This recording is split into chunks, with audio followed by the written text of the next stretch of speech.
ang imong inahan, may una na kong natilawan. Lami masad, pero gusto gi ko nga mutilaw tao kay ingon ako lolo, mas lami gugunong tao kay nay ago. Ang imong ago o ana man. Ang imong inahan wa magmahay. Murag nakatampo ko nimo gamay, pero kay ayok man ka. Kanunon magi ka para sa kong pangasawa. Mao nga ako kang gi palit. Sakto sa kay magidakon. Ako na tangadon. Si Day Janin, ang iyang anak nga siksi, mo'y akong tuyok o tumong nga akong pangasawon. Karon kay hapit na rabang New Year. Sa di pa mabot ang New Year, naanagi ko asawa. Kay na ako'y kuguson ba? Binitlihan, pinaskuhan niya. Ratol-ratol sa nita minyo ko, nagita, oy. Mag-iisip lang nga siya. Eh kung ina nga, magpaliwat sa kasko ka. Natagbaw na ko sa imong mama. Ato na sa kustaw. Mapriso ka. Mauna ng balay. Ni Day Janin. Ni nga man, sakto sa naghanda siguro para yun yan. Naabot ko niyang anak.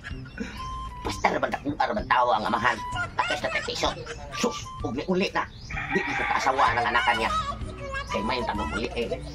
Mo ikong tuyo kay akong binuhi. Dako na kayo. Usas kong amahan kay ang inahan akong natilawan. Karon nakatilaw ni kong tao. Ayo. Wow. Mo usas yung anak. Ay, yan. Ikaw na pod. Oo, siyempre. Ako na pod. Adyo. Alimpatak ka nimo. Ilang matik ka nga dili ko musugot lagi nga ang akong anak makamilyo or makapanguyab o mga murag impacto.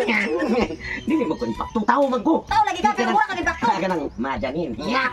Ay lagi ko tawag mama kay imong naong gurang pa nako. Wala man ay pili sa dagway god. Sa hitsura pating guwanga, pero sa kasing-kasing bata pa na imong anak nilang dalaga. Nangan magwa balay gud namo. Ingon man ka nga kung naay binuhi.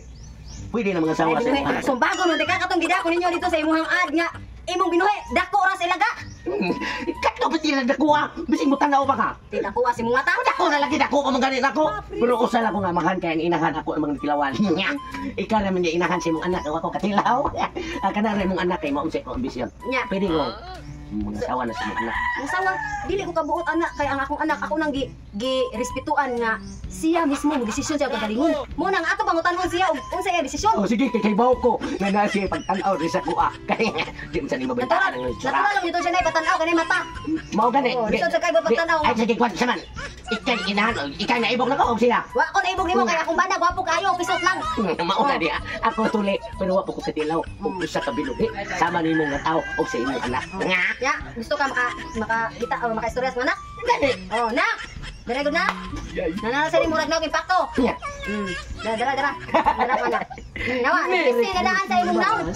Merry Christmas. Ano naman na siya nan? Katawa di na ibog na siya sa kumitsura. Alangan kimura ni kag impacto magmisi na siya makita murag na impacto. Ngano na dali sa guday. Dara guday. Na ako isulti ni mo day. Dara. Pasti lang ibuga di siguro na imong anak ko. Ay, bogad ay. Kanang try.